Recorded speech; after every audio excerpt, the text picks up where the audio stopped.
everybody, and welcome to the GamerAccess.com. You're here with your host, Nick McCandless. PS3's power confined to Prosperous exclusives. So I hope you guys enjoyed my last video where I had a discussion with Jasper Koenig, where I talked about how he feels about the PlayStation Network blackout and the potential for Xbox Live to be hacked. I hope you guys enjoyed that. I thought that was pretty interesting. It's not something you see every day in the gaming industry. But that's not where the conversation ended. We kind of got into the development side of things. When asked about game development on the PlayStation 3 and Xbox 360, Jasper Koenig was quick to say, quote, "As for platform, the Xbox 360 is definitely easier to develop for. The Xbox development environment is more PC-like, and that's what we're used to," end quote. Curious to find out more, I asked, would you say the PS3 provides designers and developers with more capabilities if adjusted to the development environment? Jasper responded by saying, quote, "Slightly, but not for a studio like us, because you'll have to dig deep." As a response to Jasper's statement, I questioned him by asking, so you're saying that the extra power that the PS3 provides is only beneficial to those who have larger studios with larger budgets? Co-founder and designer of Ronimo Games replied with the following, quote, "Yes, and even then, only on games which are PS3 exclusive," end quote. So this is something that has been discussed before in the gaming industry. We all knew that the Xbox 360 was very similar to the PC as far as development goes.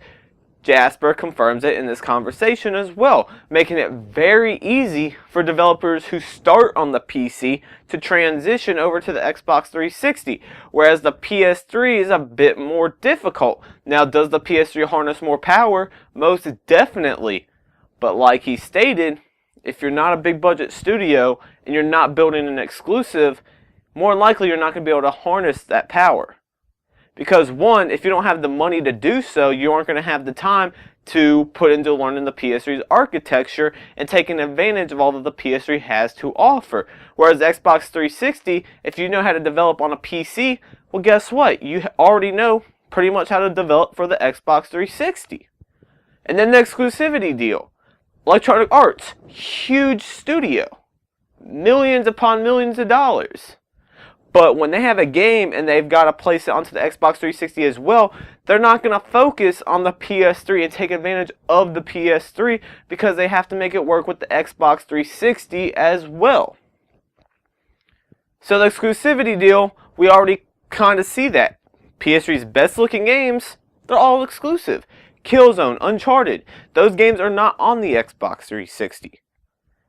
Those studios dedicated all their time into learning the PS3's architecture and finding a way to take advantage of it.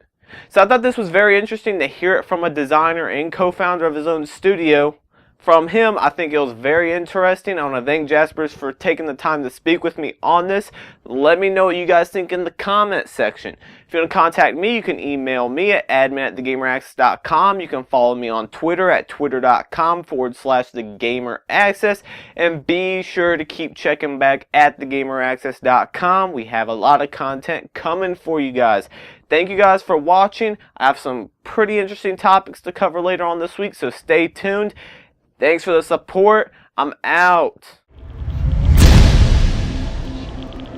Access granted.